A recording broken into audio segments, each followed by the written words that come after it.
and you can control the game.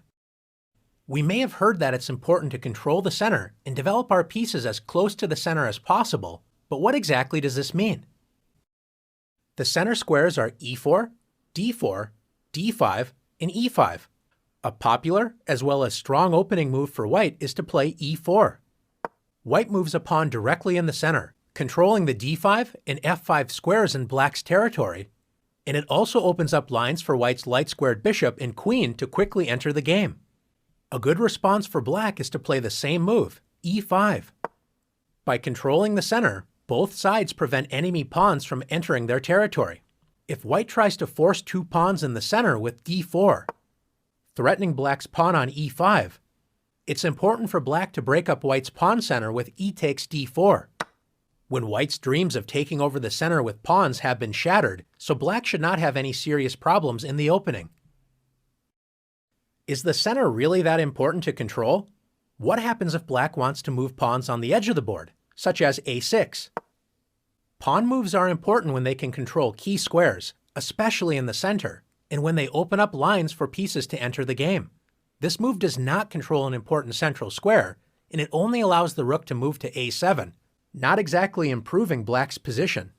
Since black does not want to control the important center, don't be shy. Let's take the center for ourselves with d4. White's pawn duo control key squares in black's camp, c5, d5, e5, and f5, making it difficult for black to activate pieces on these squares.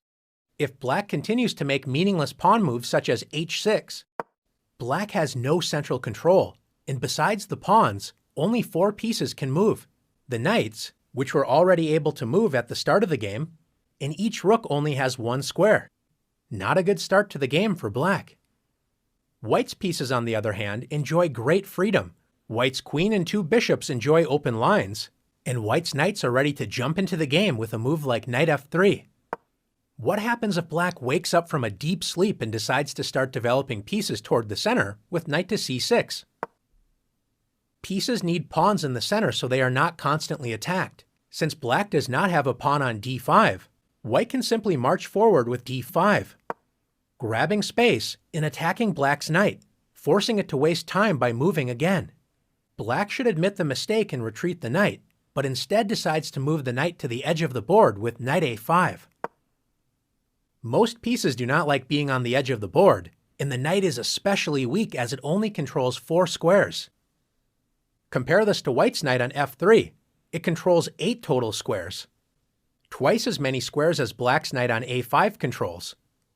More importantly, black's knight doesn't have any safe squares, so white can attack this poorly placed piece with b4. If black does nothing, white will simply win a piece. So after knight c4, black's knight has already moved 3 times, and white can now develop a piece and win the knight with bishop takes c4. Black is in serious trouble, but should at least try to prevent white's central pawns from advancing with d6. Instead, black plays knight f6. Knights love to be close to the center of the board, but you have to prevent enemy pawns from attacking them. Since black has not controlled the center with pawns, how can white gain space and attack black's knight? That's right, once again by advancing a center pawn with e5. Black should once again retreat the knight, admitting another mistake, but decides to lunge forward with knight g4. Notice most of black's escape squares are controlled by pawns. Even black's pawn on h6 prevents a potential knight retreat. How can white win more material? If you found h3, nice work. If black takes the e5 pawn, white simply captures it with the knight on f3. If black plays knight takes f2, at least grabbing a pawn before losing the knight, white should not be afraid to move the king. Let's win material with king takes f2. By controlling the center with pawns and actively developing pieces toward the center, white took advantage of black's careless play and is simply up 2 pieces with an excellent position. Now it's time to practice taking over the center in the challenges.